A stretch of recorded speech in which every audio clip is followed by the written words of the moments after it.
नमस्कार, मैं हूं विजयश्री और स्वागत है आपका सियासत नगरी में। प्रधानमंत्री नरेंद्र मोदी पश्चिम बंगाल के दौरे पर गए हैं और इस दौरान उन्होंने जनसभा को संबोधित किया।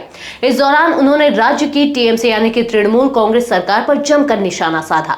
जनसभा को संबोधित करते हुए पीएम मोदी ने कहा कि बंगाल में विकास कार्यों के सामने एक बहुत बड़ी चुनौती है। चुनौती ये है कि बंगाल के लिए जो पैसा हम सीधे राज्य सरकार को भेजते हैं उसमें से ज्यादातर हिस्सा लूट लिया जाता है। वो पैसा टीएमसी कैडर पर खर्च होता है और यही वजह है कि गरीब कल्याण की कई योजनाओं में बंगाल देश के दूसरे राज्यों से पीछे है। बीजेपी ने हर प्रकार की मदद की। उन्होंने कहा, बीते 11 वर्षों में केंद्र की बीजेपी सरकार ने पश्चिम बंगाल के विकास के लिए लगातार हर प्रकार की मदद दी है। बंगाल में नेशनल हाईवे के निर्माण के लिए जितना पैसा कांग्रेस की यूपीए सरकार ने अपने 10 साल में दिया था, उससे 3 गुना से ज्यादा पैसा हमारी भारत सरकार ने बंगाल को दिया है। पीएम मोदी ने कहा कि रेलवे के लिए भी बंगाल का बजट पहले की तुलना में 3 गुना बढ़ाया गया है। पश्चिम बंगाल आबादी के लिहाज से देश के सबसे बड़े राज्यों में से एक है, इसलिए जब तक पश्चिम बंगाल का सामर्थ्य नहीं बढ़ेगा तब तक विकसित भारत की यात्रा सफल नहीं हो पाएगी, क्योंकि बीजेपी मानती है कि जब बंगाल का उदय होगा तभी विकसित भारत बनेगा। पीएम मोदी ने दुर्गा पूजा पर भी बात की। उन्होंने कहा, मैं ऐसे समय में कोलकाता आया हूं जब दुर्गा पूजा की तैयारियां शुरू हो गई हैं।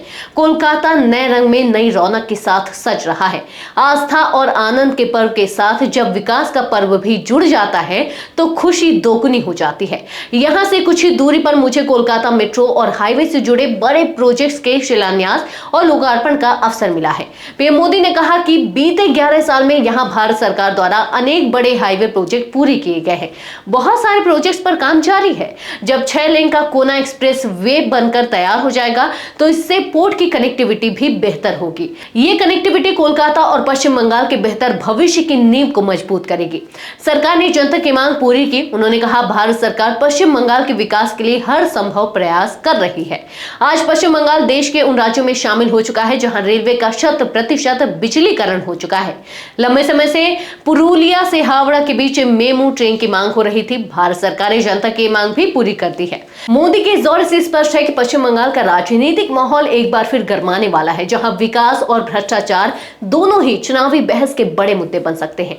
आज के लिए बस इतना ही। अगर आपके इलाके में कोई राजनीतिक लापरवाही, भ्रष्टाचार या जनहित से जुड़ी समस्या है तो अब चुप मत रहिए, अपनी शिकायत हमें भेजिए। सियासत नगरी आपकी आवाज को मंच देगा और जवाबदेही तय करेगा, क्योंकि अब हर सवाल होगा सीधा सत्ता से। ये मुख्यमंत्री रेखा